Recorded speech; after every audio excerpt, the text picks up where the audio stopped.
ನಮಸ್ಕಾರ, ನೆಕ್ಸ್ಟ್ ನ್ಯೂಸ್ಗೆ ಸ್ವಾಗತ. ನಾನು ಪ್ರೀತಿಕಾ ಬಂಗೇರ. ಕೇಂದ್ರ ಸರ್ಕಾರಿ ನೌಕರರಿಗೆ 8ನೇ ವೇತನ ಆಯೋಗದ ರಚನೆ ಮಾಡುವ ಮೂಲಕ ಕೊಡುಗೆಯನ್ನ ನೀಡಿದೆ. ಆದರೆ 2026ರ ಜನವರಿ 1ರಿಂದ ಇದು ಅನ್ವಯ ಆಗೋದಿಲ್ಲ ಎಂಬ ಮಾಹಿತಿ ಇಲ್ಲಿ ಲಭ್ಯವಾಗಿದೆ. ಇದಕ್ಕೆ ಕಾರಣ 2025-26ನೇ ಬಜೆಟ್ನಲ್ಲಿ ವೇತನ ಆಯೋಗದ ಕುರಿತು ಕೇಂದ್ರ ಹಣಕಾಸು ಸಚಿವರು ಯಾವುದೇ ಉಲ್ಲೇಖವನ್ನ ಮಾಡಿಲ್ಲ.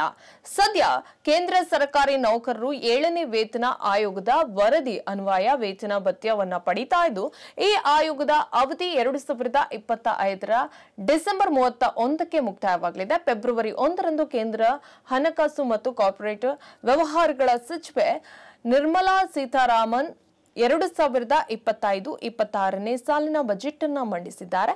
ಆದರೆ ಬಜೆಟ್ನಲ್ಲಿ 8ನೇ ವೇತನ ಆಯೋಗಕ್ಕೆ ಯಾವುದೇ ಅನುದಾನವನ್ನ ಹಂಚಿಕೆ ಮಾಡಿಲ್ಲ. ಆದ್ದರಿಂದ ವೇತನ ಆಯೋಗದ ಶಿಫಾರಸು ಜಾರಿಗೆ ಬರೋದು ವಿಳಂಬವಾಗಿದೆ ಎಂದು ಅಂದಾಜು ಮಾಡಲಾಗಿದೆ. ಇನ್ನು ಬಜೆಟ್ನಲ್ಲಿ ನಿರ್ಮಲಾ ಸೀತಾರಾಮನ್ 8ನೇ ವೇತನ ಆಯೋಗದ ಕುರಿತು ಸ್ಪಷ್ಟವಾದ ಮಾಹಿತಿಯನ್ನ ನೀಡಿದ್ದಾರೆ. ವೇತನ ಆಯೋಗದ ಅನುಷ್ಠಾನದ ಬಗ್ಗೆ, ವೇತನ ಹೆಚ್ಚಳದ ಕುರಿತು ಮಾಹಿತಿ ಸಿಗಲಿದೆ ಎಂದು ನಿರೀಕ್ಷೆ ಮಾಡಲಾಗಿತ್ತು.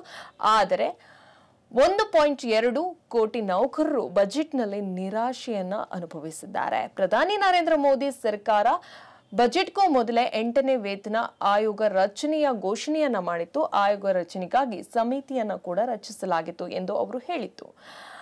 ಅಧ್ಯಕ್ಷರು ಸೇರಿದಂತೆ 2 ಸದಸ್ಯರು ಇರುವ ಸಮಿತಿ ಇದಾಗಿದೆ. 8ನೇ ವೇತನ ಆಯೋಗದ ಜನವರಿ 1, 2026ರಿಂದ ಜಾರಿಗೆ ಬರಲಿದೆ ಎಂಬ ನಿರೀಕ್ಷೆ ಕೂಡ ಮಾಡಲಾಗಿತ್ತು. ಹೆಚ್ಚಿನ ಅಪ್ಡೇಟ್ಗಾಗಿ ನೋಡ್ತಾ ಇರಿ ನೆಕ್ಸ್ಟ್ ನ್ಯೂಸ್ ಕನ್ನಡ. ವಂದನೆಗಳು.